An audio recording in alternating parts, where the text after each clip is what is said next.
Show you what it's like every single day. Putting in the work, ain't no other way. Everything you see in your dreams can come true. You gotta understand that it all starts with you. Starts with you. Go, go, go, go, go, go, go. Yeah, you wanna make it, you gotta go hard tonight. Yeah, you gotta go hard tonight. I started thinking about 55 at 21.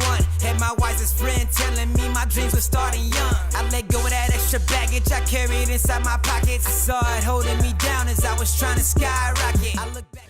My name is Vau've Anais. I'm strong, empowered, and classy. All right. I'm Kristen Hayman from Thang Productions, and you guys know I'm strong, empowered, and classy. So, thank you. So we're here at the turkey shop on the west side of Chicago, and I'm excited because right now it's the hot spot. It's lunchtime, so people are eating, and it smells good, and I'm ready to eat too. It is good. So first off, I want you to make sure you introduce yourself to the audience. Who are you? I am Vau've Anais. I'm a philanthropist and author and the owner of official Anais PR. Ooh, a philanthropist and author. You working on something, right? I am. I have a book coming out called You Can Make a Difference Right Where You Are with What You Have. Ooh, you can make a difference right where you are with what you have. Please let us know. I want to read that book, and I want to know when it's coming out because that's something I had to leap over, like a hurdle I had to do. Because right now I'm like, what can I do? I don't have any money. There's plenty of things you can do. I was actually inspired by Secret Millionaire. And I know people reach out to me all the time. They see the work that I do, and they don't have the time, but they want to contribute in some way. Yeah. So I said, let me come up with 100 ways to show people how they can give back with what they have. Wow, Secret Millionaire. And that's a great way. I can see you doing that when you become a millionaire. I'm so inspired by that show. I truly am. Because I feel like you do it now with what you have. I try. I've been so inspired by that show. I want to be a secret millionaire. That and Extreme Home Makeover. You know, It's like you see local leaders, just making a difference with the little they have. You don't have to be a millionaire in order to, make a difference in your community. So with your philanthropy work, I know, but let others know what you do, even here at Turkey Shop. Well, here at Turkey Shop, every Monday we serve the hungry from 1 to 3. All donations are from the food depository or those that donate online or those that either come in and volunteer. Nice. But we're here and we serve the community. Thousands of people have been served thus far. All right. I want to come out and help. I told you before. Please do. We're here every Monday, but I assist with the volunteer development as well as marketing and PR. PR every Monday? Fundraising. Okay. You said every Monday you feed or you... Yes, we're here every Monday. Okay, great. All right now. So, all right, to the first question of the Strong, Empowered, and Classy project. Where do you get your strength? My strength is derived from God. Hello. Won't he do it? It's definitely from God and God's grace. Over the years, I found that I've persevered through so much, and I draw strength from that. At first I used to see it as a weakness, like, you didn't manage to finish this, you didn't do that. But I draw strength from those experiences because it showed me that, okay, you can do more, you can do better, and you can see yourself through it.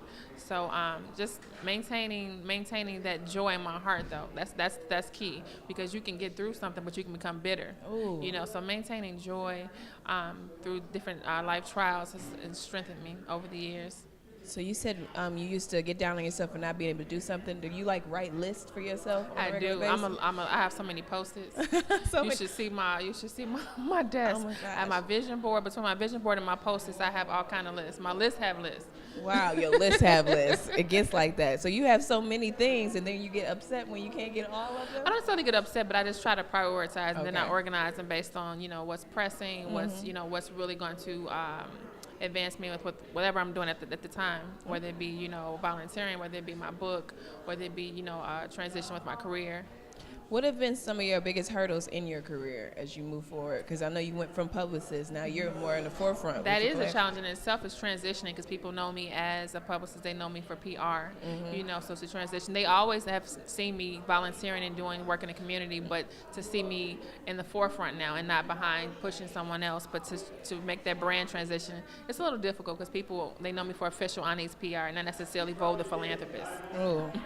So who is the woman behind the titles? Brand strategist, philanthropist. Who is that woman? Because I know we talked earlier about how people assume one thing because we are strong, right? Even with guys and different relationships. Like they assume that You're we strong, just don't but I'm need a them. woman. Right. We're independent. Right. We can handle our own butt. Right. Do you appreciate being with the submissive role? That word right there, that we've talked about that at the panel That's so loaded. discussion, right? So many layers. So many layers. The different panel discussions we did with YAB, Young, Ambitious, and Beautiful, how young, ambitious, and beautiful women maintain their strength, empowerment, and class. We discussed the word submission and ambitious versus the ambitious woman and our independence and our struggle with that word or our acceptance with that word. What do you think of that word, submission? It has a negative connotation in our society. You know, when people think of submissive, they think of it as a weakness. I don't necessarily think of it as a weakness. If you look at its context within the biblical context, I don't see it that way. Yeah. But in society, we've been those women who carry themselves in a different. They're seen as everything but submissive. If you have your own, if you're ambitious, you're driven, you desire to do things outside of being a house mom or housewife. Right. But I don't think there's anything wrong with being submissive. Right, and there's still nothing wrong with having the children and having the husband and being able to have his back. He can have yours as well. Right. I'm actually inspired by so many female moguls who manage a household and a business. There's so many mommy moguls. It's very inspiring because it's enough. I don't have any children, and it's enough for me to get myself up and go, much less have a family. Right. So to support a husband and children and still manage a business, I think that's incredibly inspiring and motivating. And that's a strong woman that can handle it all. To keep your mind. Stay in your right mind. Exactly. And that's what you really want.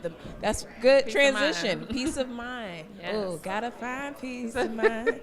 Laura Hill. Okay. So April was a year anniversary of a fallen, strong, empowered, and classy person, Karen Washington.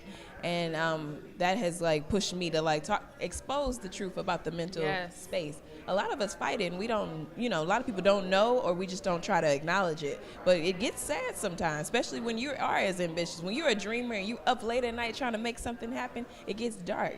And faced with that, including all life issues, money, family, friends, and everything pressure. like that. There's so much pressure. Now that you have social media, there's so much pressure, especially when you reach certain places or you accomplish certain things. There's this pressure to stay there and reach beyond that. But I think we need to really start encouraging women and just in general. It's okay. It's okay to have those moments when you don't feel okay. It's okay when you have those moments you just don't feel like doing it. If you want to take a step back from whatever you're doing, it's okay. In society they push you to this point where it's like, okay, I have to do this for everybody else. Yes. And I've learned that it's okay. Like even now I'm in one of those spaces where okay, I'm stepping back. I'm not going as hard as I normally do with things with my business, but it's okay. Yeah. Because I need to do that for my own mental strength. Because in college I almost had a nervous breakdown just trying to do so much, and at a certain point it's not even so much about you. It's not about the goals that you're trying to accomplish. You're trying to make sure that you keep up this facade. Right. So at this point now, I'm like, it's the about my mental health. Yeah, it's about you. I have to take rest and relaxation. That's been on my vision board for the last 2 years. Making more time for me. Always doing all this networking and doing. It's great to build, but you have to make sure that you're okay. You do. So that's vitally important for me.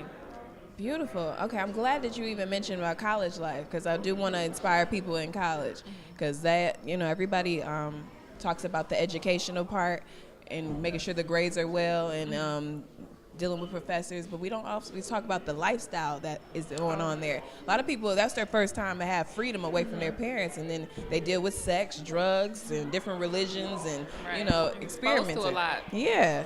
So what is your advice to college students on staying mentally strong? Go to community college. No, to research what it is, what your passion is, because I'm learning post-college that I'm not telling anyone not to go to college, but to really find out what it is that you want to do and does it really require that, because student loans are real. But let me tell you about it. We're in a space now where you can really make it happen and you don't necessarily have to go the traditional route. Yes. And if you just do decide to go the traditional route, really explore. Yeah. It's okay. It's okay. Sometimes you go in and you want to just knock everything out, but really explore what it is that you want to do. Yeah, it's true because sometimes we're forced in thinking, okay, after high school, we got to go to college because that's the next thing to make everyone proud, you know? You do get that pressure, but then you're forced right into debt if you weren't prepared or no one saved or didn't get the scholarships. That's and college more stress. is really about learning how to think critically, and I think that's vitally important today because now you have so many followers. You with the social media, it's about learning how to think for yourself, learning how to learn, as well. You know, so it's not just about attaining a degree because degrees you can get those things, but you might end up getting a PhD and do something completely different. That's you know, right. so that's why it's really important to tap into what it is that you want to do and whatever it is God has you here for. Because sometimes it may not require, you going to school for 10 years. Right. That's true. All right, on to our next question in the Stronger Power, the Classic Project. Empowerment. What does empowerment mean to you, and where do you get it from? Like, what are you empowered by? Empowerment to me. I show you what it's like every single day, putting in the work.